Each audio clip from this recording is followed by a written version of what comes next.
Welcome back to WION World is One. You're watching Speed News with me, Vidur Kathuria. Let's get started.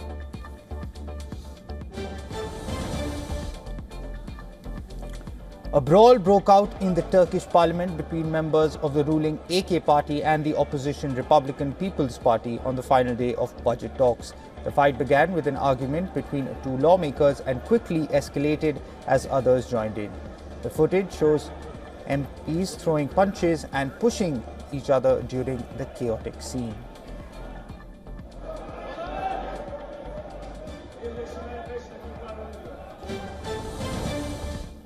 Turkey's foreign minister, along with senior military and intelligence officials, held talks in Syria as a deadline approaches for a stalled deal between Damascus and Kurdish-led forces in the northeast. Speaking beside his Syrian counterpart, Hakan Fidan said discussions focused on folding the Syrian Democratic Forces into the new national army, Israel's actions in southern Syria, and the fight against Islamic State. Ankara opposes the SDF joining as a single unit, calling it linked to the PKK. While partial agreements are reported, key issues remain unresolved, raising fears of renewed conflict if no progress is made by the year's end.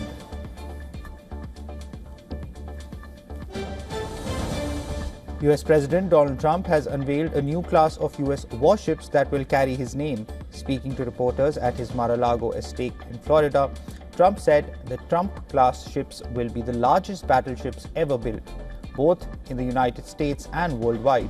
Details on design, construction, or funding have not yet been released.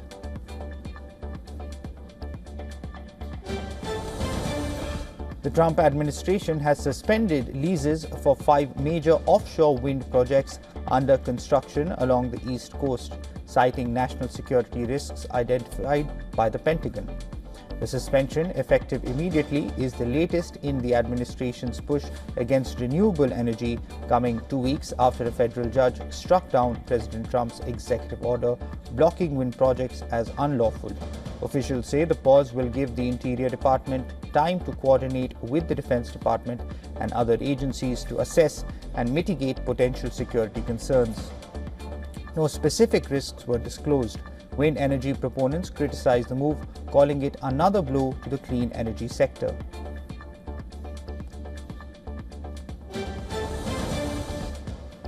US President Donald Trump said the United States needs to have Greenland, emphasizing national security rather than its mineral resources. Last Sunday, Trump named Louisiana Governor Jeff Landry as his special envoy to Greenland, drawing renewed criticism from Denmark and Greenland over Washington's interest in the mineral-rich Arctic island.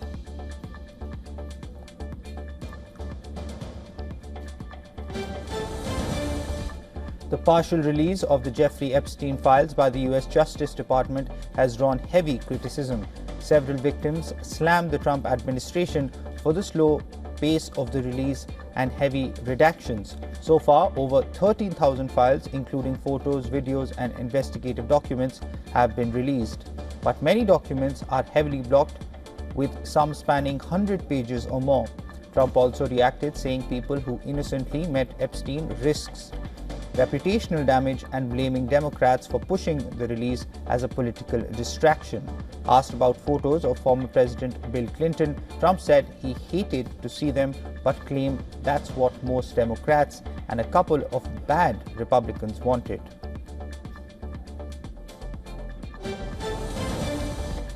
Donald Trump has said that talks to end the war in Ukraine are going okay. He blamed what he called the hatred between Ukrainian President Volodymyr Zelensky and Russian President Vladimir Putin for the delay in ending the war.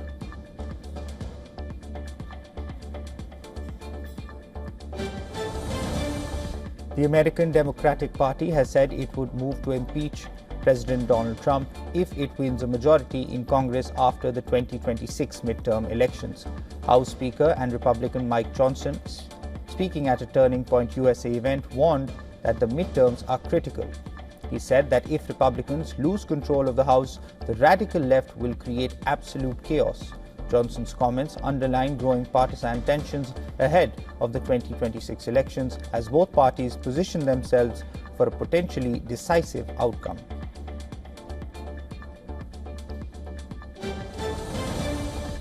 US Vice President J.D. Vance took part in training exercises with US Navy SEALs at the Naval Amphibious Base in Coronado, California. The visit gave him a first-hand look at special operations, training and tactical operations conducted by one of the military's elite units. Officials say the exercise is part of ongoing efforts to strengthen coordination and understanding between civilian leadership and the armed forces.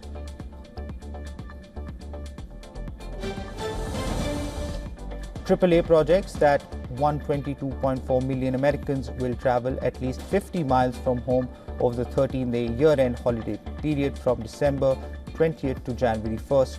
That's a 2.2% increase over last year, breaking the previous record of 119.7 million travelers. AAA data shows that a round-trip domestic flight averages nearly $900, up 7% from last year. The days leading up to Christmas are the most expensive, while flying on the holiday itself is cheaper. New Year's flights are also costly, with many travelers returning home on January 1st or extending their trip until Sunday, January 4th.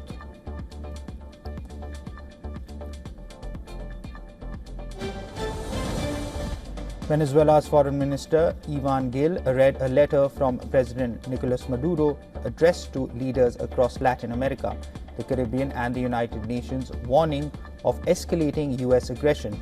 The letter condemned a US military deployment in the Caribbean, attacks on civilian vessels, and actions Venezuela described as piracy and an energy blockade.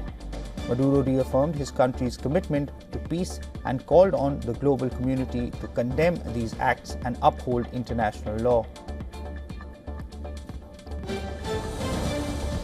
Venezuelan President Nicolas Maduro showed off his dance moves with an unusual partner, an AI-powered robot that grooved along to traditional Venezuelan Christmas music. The unexpected moment occurred during the inauguration of Expo Motores Productivos 2025, a trade fair showcasing producers from various sectors in Caracas. Israeli Prime Minister Benjamin Netanyahu has hailed a government decision to establish a commission of inquiry into the October 7th attack, assuring the public that it would not be influenced by politics. The move comes after opposition parties and much of the Israeli public called for an independent investigation into the events surrounding the 2023 Hamas attack, which claimed the lives of over 1,200 people. Opposition leader Yair Lapid criticized the move, claiming it gives the government control over the hearings, witnesses, and its agenda.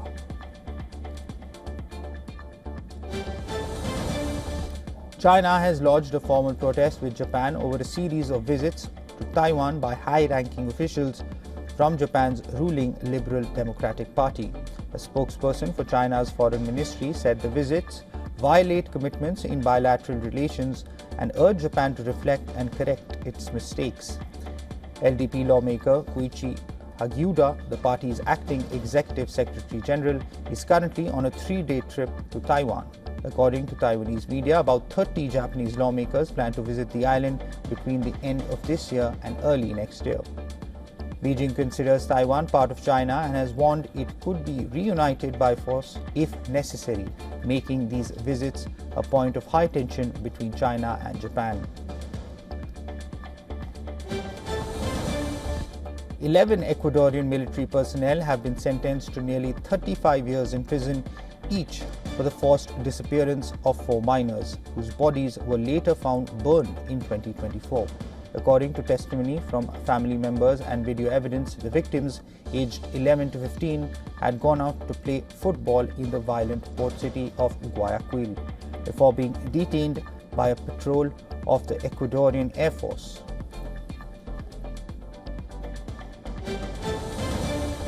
Thousands of miners and rural workers marched through Bolivia's administrative capital La Paz, demanding the repeal of a government decree that partially removed fuel subsidies.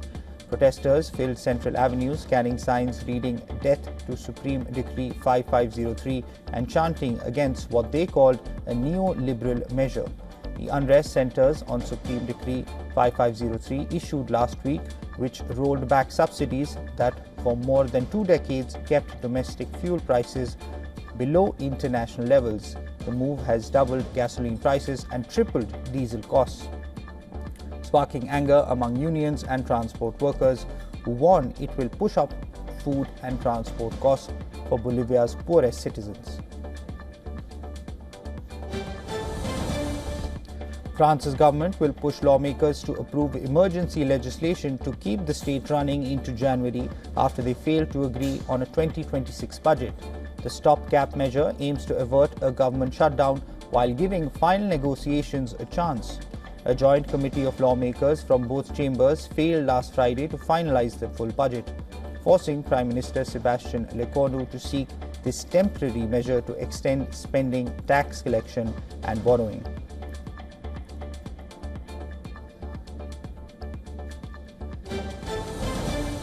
In Germany's Gießen, a car crashed into a bus stop, injuring 3 people, one of them seriously. The driver, a 32-year-old man from Azerbaijan, was taken into custody following the incident, which happened about 33 miles north of Frankfurt. Police say the circumstances of the crash are still under investigation and further details have not yet been released.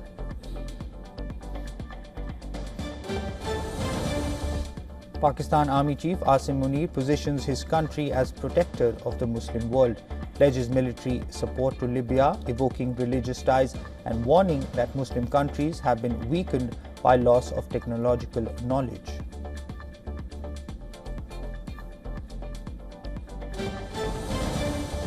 Bangladesh remains on the edge amid growing unrest. The country's High Commission has suspended visa services in 3 cities across India.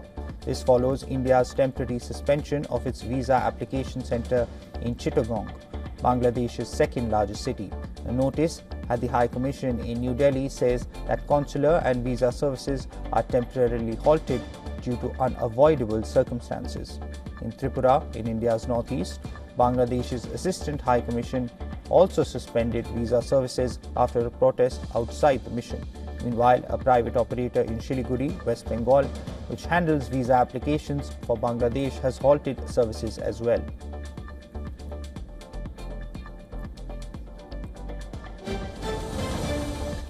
A video circulating on social media has captured floodwaters surging through the town of La Roque in southern France after heavy rainfall caused the river to overflow. France's weather agency, Meteo France, has issued a red alert for the Herald department, warning of exceptional flooding along the lower Herald River.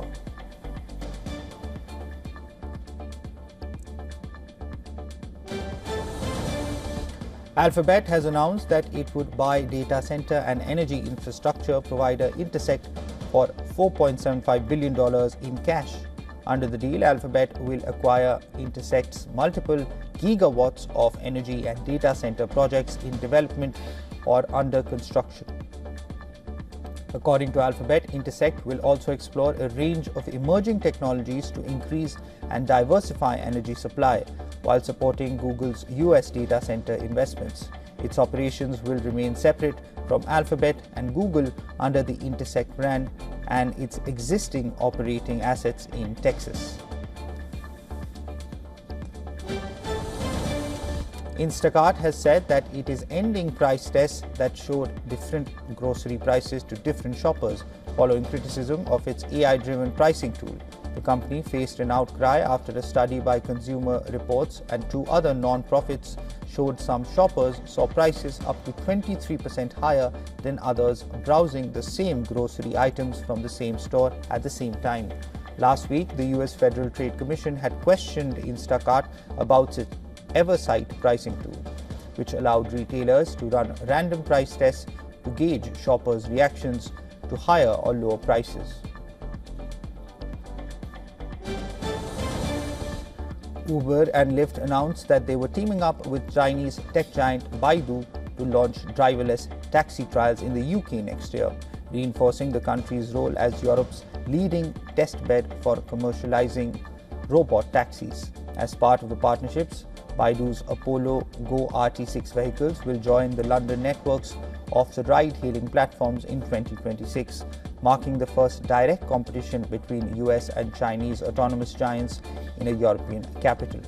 For Lyft, the UK trial services as a cornerstone of its international expansion following its $200 million acquisition of the European taxi app Freenow this year.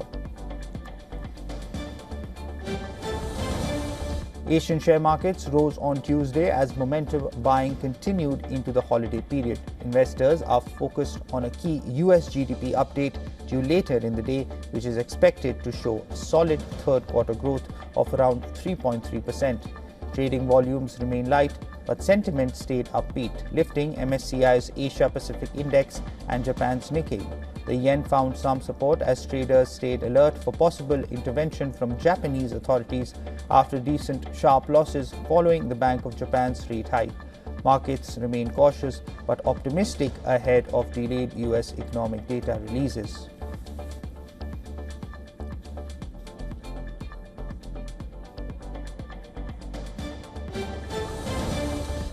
Oil prices slipped in early Asian trade after surging more than 2% in the previous session, as markets weighed geopolitical risks against expectations of ample supply. Crude dipped slightly below $62 a barrel. Prices had jumped after the US said it may sell or keep Venezuelan crude seized under sanctions. Even as analysts noted, global supply should remain comfortable in early 2026. Traders are cautious and price sensitive to further developments.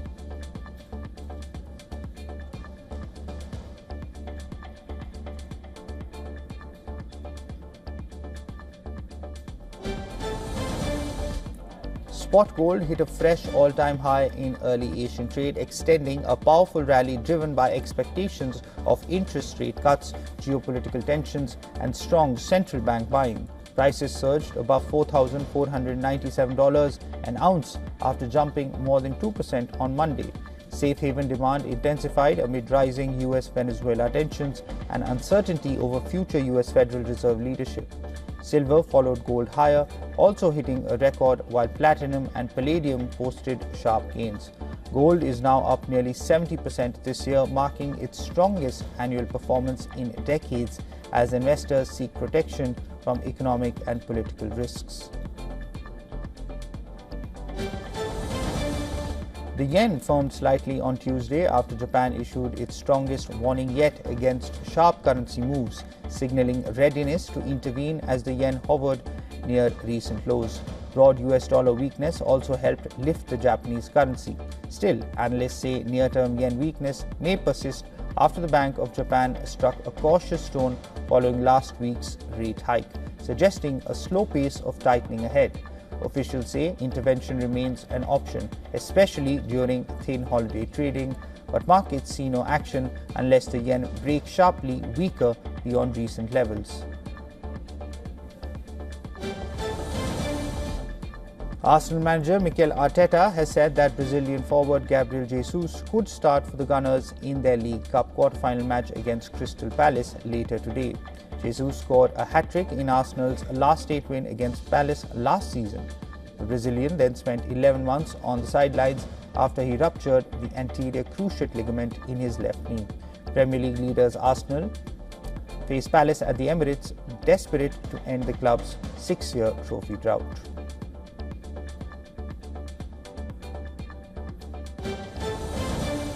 (2021) champion Senegal begin their Africa Cup of Nations campaign with a match against Botswana.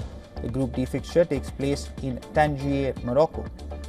The Teranga Lions dominated qualification by going unbeaten across 6 matches. Historically, Senegal boasts a strong AFCON opening game record, remaining unbeaten in 15 of their 17 tournament openers and winning their last 5. Botswana arrive in Morocco for only their second AFCON finals appearance after last featuring in the tournament in 2012. Brendan McCullum says he wants to stay on as England coach despite the Three Lions drubbing at the hands of Australia in the ongoing Ashes.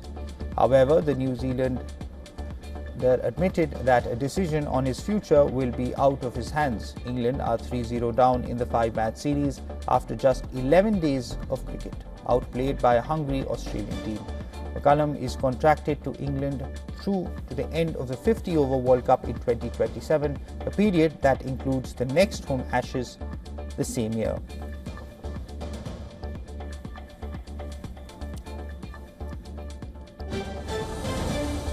In a holiday surprise for rock historians, Brian May has premiered a previously unreleased Queen song titled Not For Sale.